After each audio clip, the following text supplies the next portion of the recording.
in the University of Phoenix back in 2006 with my Doctorate of Management Organizational Leadership. And you would think after spending 3.5 years of my time, multiple hundreds of thousands of dollars and education and theory, that we would come out with a blueprint to success. And in hindsight, that is far from what was shared. Now, don't get me wrong, earning a PhD in any area is definitely going to give you a different set of lens in how you view the world. You're no longer looking at it from the bottom. You're always going to start from the top, and you're always going to ensure that you're looking at it through the lens of leadership. But even having a PhD and looking at life through a new set of lens, it doesn't mean that it becomes easier. It just allows you to have a navigation or a blueprint, or at least a framework from which to start. In this session today, through this webinar and this wonderful platform, I want to share with you the 5-step formula to improve your business growth through personal development.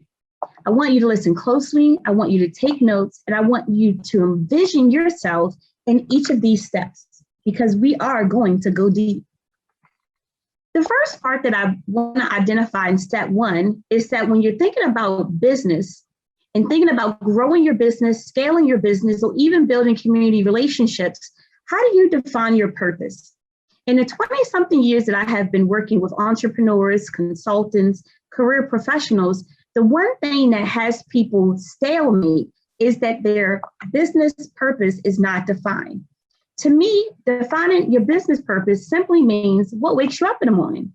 Oftentimes you get into a challenge or you get into relationships where you have a good girlfriend or a boyfriend that's always your number one cheerleader, but sometimes that cheer dwindles and then you're standing alone and you're trying to figure out which way to go.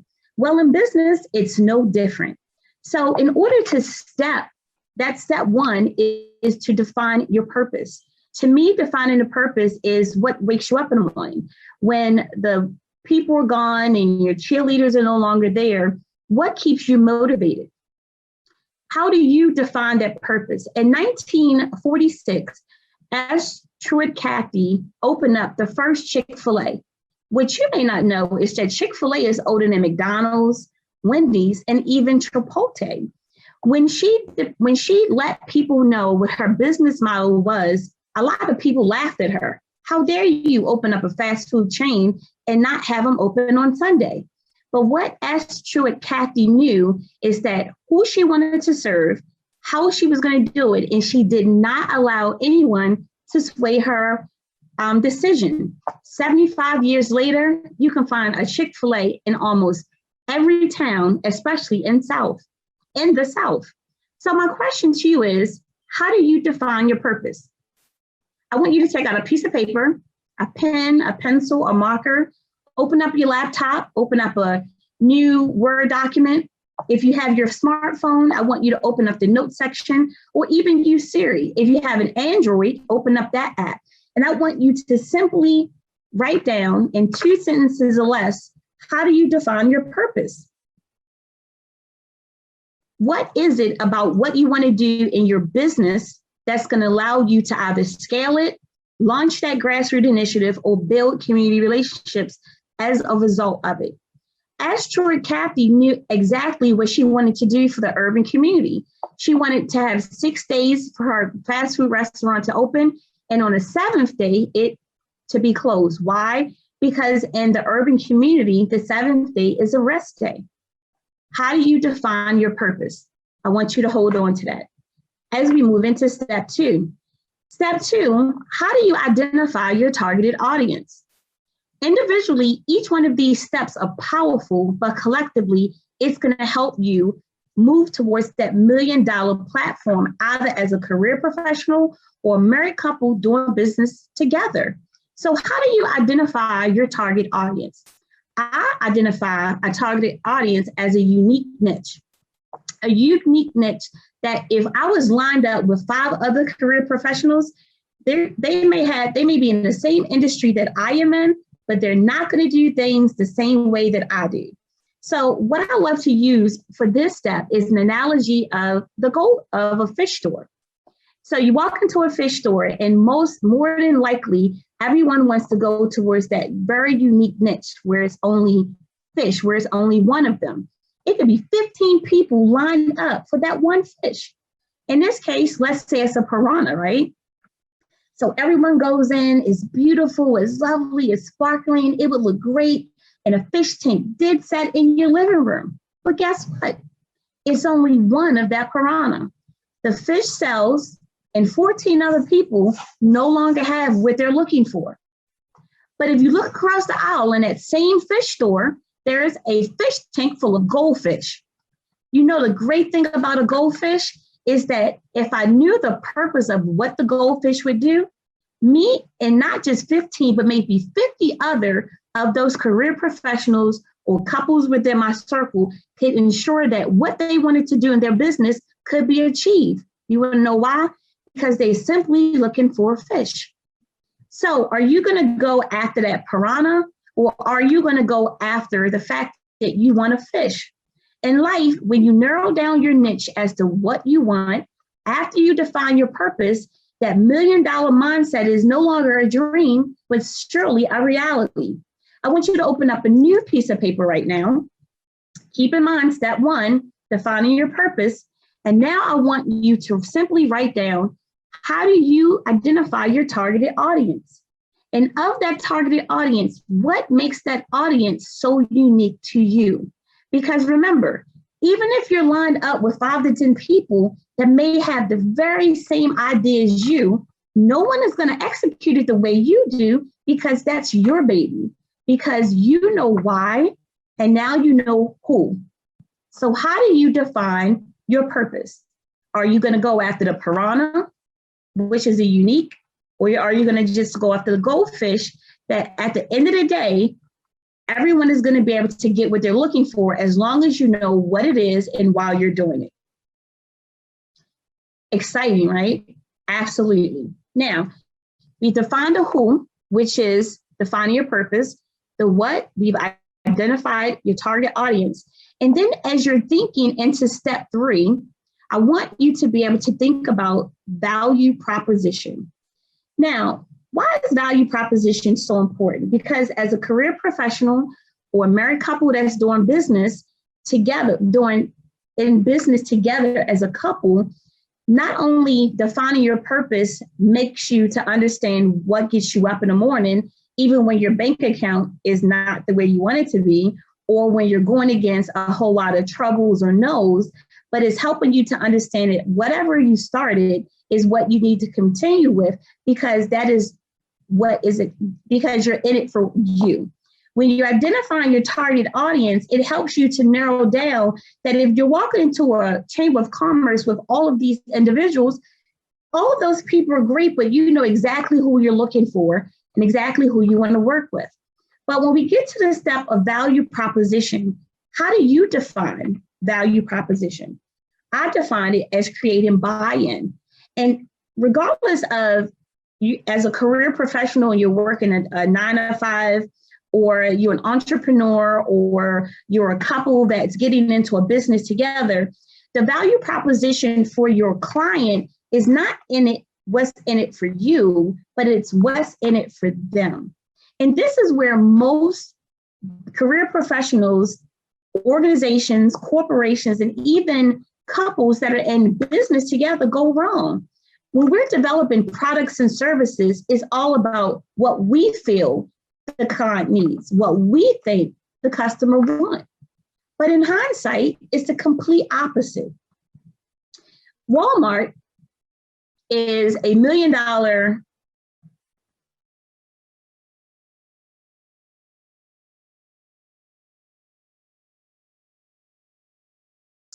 and rural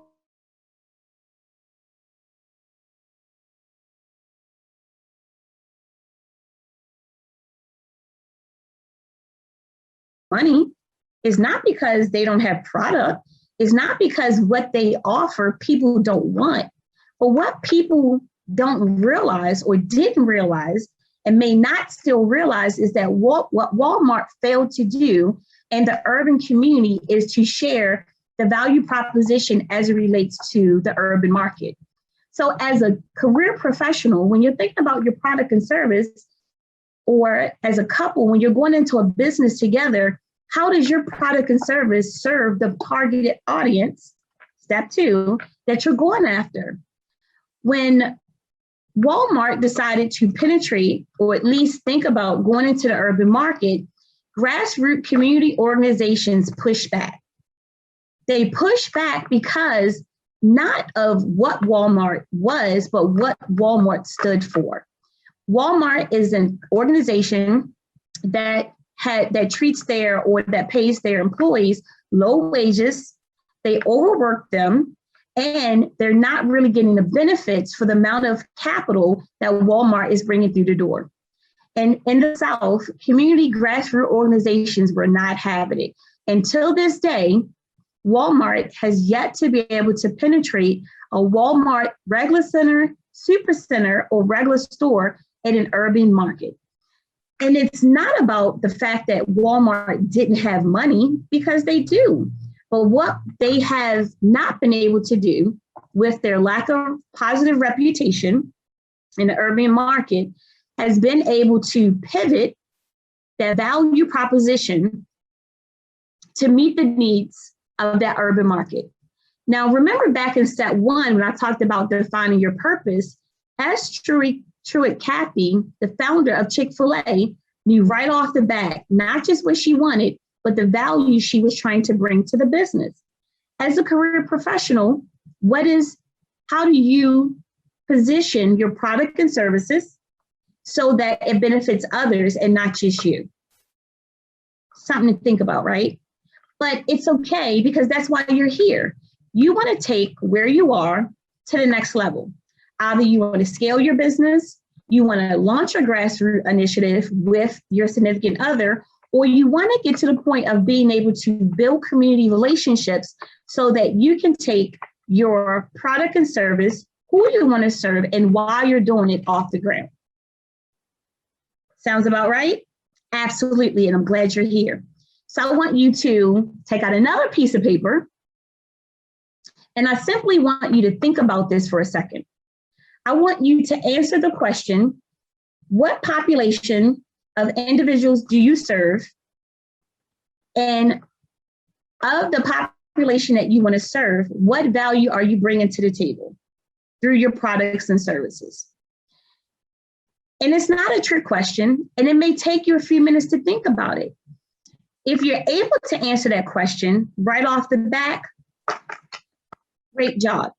That means that you're already on your way to scale your business and achieve that $1 million brand that you're looking for. On the flip end, if you're still pondering over the answers to those questions, it's okay. Because guess what? We all had to start somewhere. The great thing about being in a relationship is that you can bounce your ideas on and off with your significant others or your team to ensure that how you're answering a question makes sense from a business standpoint.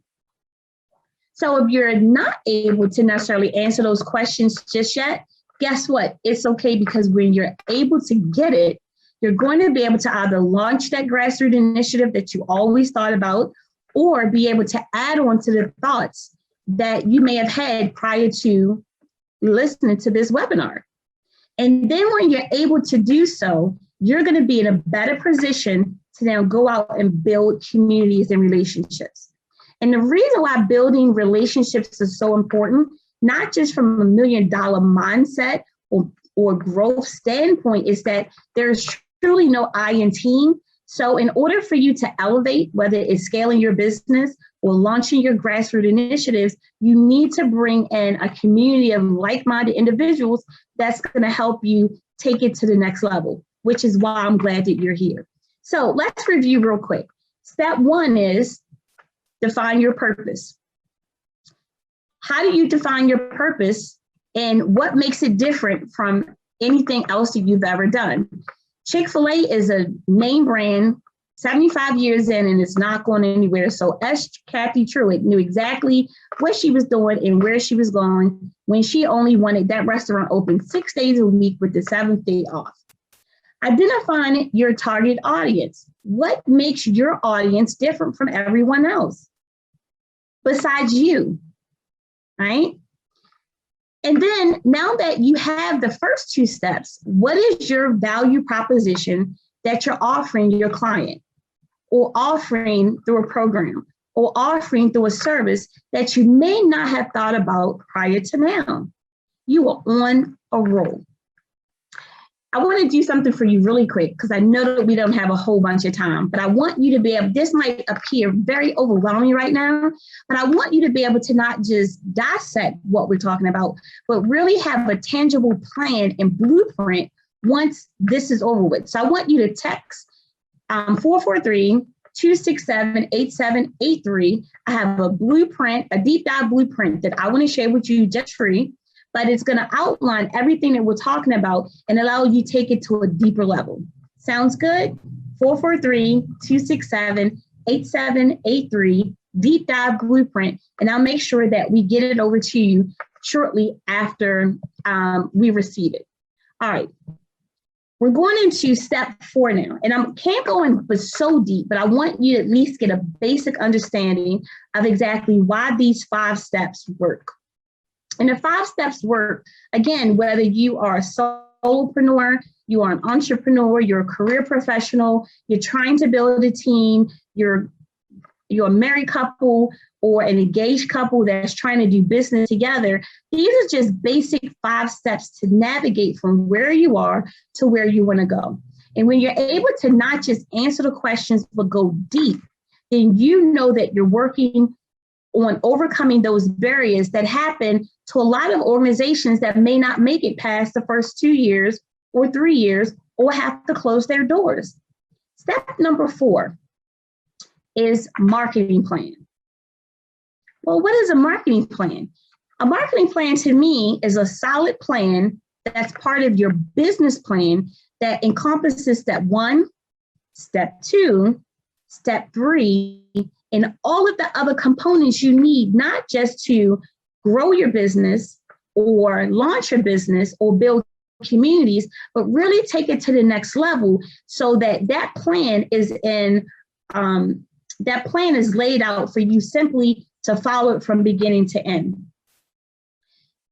I want to share in this short amount of time that we have, and when we typically think in terms of organizations with money or prestige or employees, that we think that everything is gravy, right? Everything is great, that there are no loopholes, there are no backlashes, none of those things. But what I do want to share with you is that that's not necessarily true.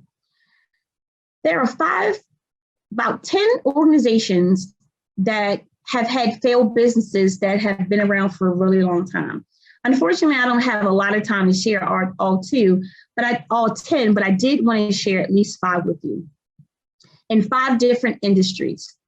Polaroid started in 1937, and Polaroid closed their doors after 80 years in 2001.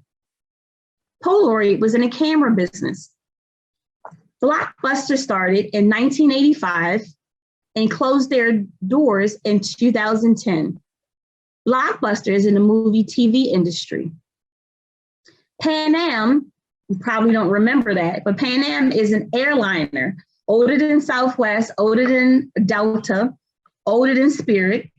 They started in 1927 and in 1991 closed their doors. That's a really long time, right? Borders, how many book lovers out there? Authors, I know I'm one, love it. Borders opened their door in 1971 and closed their doors in 2011. Long time. And last but not least, and this is an all-time favorite, especially if you're a parent or a godparent or any of those scenarios where you're overseeing young ones, Toys R Us. Who doesn't know Toys R Us or hasn't shopped at Toys R Us, right? Toys R Us started in 1948. And in 2017, closed their doors. Toys R Us is a family-friendly organization. What was it about Pan Am, Borders, Polaroid, Blockbuster, and Toys R Us that had them to close their doors. And these were multi-million-dollar corporations. I don't want you to guess. Let me just share with you. What stopped them from being from continuing on was the fact that they weren't able to pivot their market plan. And their marketing plan, unfortunately, fell flat, just like their business. So I want you to take a piece of paper out and I want you to write down these two questions. What is the importance of a marketing plan and how does it add value to your business? I want you to think about these two things because without a marketing plan and knowing the value it adds to your business, you could end up like one of these 5 corporations, and that's not what we want to achieve. We want you to scale your business, grow your business, build community relationships so that you can have $1 million product that we know that you desire and you can achieve. And last but not least, step 5 is building your support team. Step 1 is important. Step 2 is important. Step 3 and 4, but step 5. When you think about building your support team, I want you to simply think about the letters DEIA, diversity, equity, inclusion, and access. Why is DEIA important? Because everything about the current trend right now is about diversity, equity, inclusion, and access, which means that your support team should be reflective of who you serve. For example, if you are a nonprofit, career professional, your board should be reflective of the audience, the target audience that you want to serve. If the entire board looked like you, there's a problem. If the entire board is of one gender or one ethnicity, there's a problem. You want to make sure that you have a support team that's not just reflective of who you want to serve, but can very well close the gap in areas that you need help in. The one thing that I recommend to you is that every 6 months, you should engage in a SWOT analysis, strength, weaknesses, opportunity, and threats, or a needs assessment for your organization to ensure as a career professional or as a power couple that you are filling in those gaps and be reminded of the strength and opportunities to close that gap. In your piece of paper that you've taken out, I want you to list 5 members of your support team. Any 5, just write them down. And if you can answer the question with all 5, I want you to think of the DEIA. Is there diversity? Is there equity? Is there inclusion? And is there access to the 5 people that is part of your support team? And if you're able to do that, you're going to scale your business and take off. And if you can only answer 1 or 2, guess what? Everyone had to start somewhere. But when you're able to do that, you can then begin to build relationships to hit that $1 million mindset and progress in your company and in your relationship that you're looking for. In closing, I want you to think of 3 things outside of those 5 steps.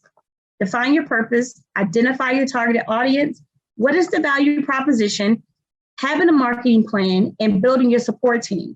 Nothing changes if you don't change your mindset. So put in your mind that you have $1 million business, that you have $1 million product, and that you are $1 million individual. And then from that mindset, you should have an automatic change in behavior. We just went through a 5-step process. And even if you can only answer part of the questions, you are starting with a blueprint that's going to take you to the next level and that you can see results right away, because that's what we're here for, results. And last but not least, take action. Don't allow this information through this powerful summit to sit stalemate. You're here for a reason. The question is, what are you going to do differently tomorrow? And in closing, I want to leave you with a few thoughts. This could appear extremely overwhelming, which is why the free gift that I have for you is a blueprint so that all you have to do is to fill in a blank. So text 443-267-8783 and put deep dive blueprint, and we'll get that framework right over to you so that you can begin to work on your 5-step process to make sure that you're hitting the goals that you want to. Or you may decide that I don't want to wait until tomorrow. I want to do it today. And that same text, or in a new text, just put makeover, 443-267-8783. In life, nothing will be given to you, but everything is available for you. So whether you're a career professional or a power couple that's willing to take that next step, just understand that your dreams can be your reality. And with this 5-step program, with a change in your mindset, a change in your behavior, and putting forth action, you will improve your personal growth through personal development, which starts with you. My name is Dr. Tekemia Dorsey, Senior Consultant at DTD's Urban Multi-Sport Consulting Firm. And what do I do best? I go deep. It's been a pleasure. Have a great day. And make sure that you are not just living the $1 million dream, but you're acting on it right away. Thank you.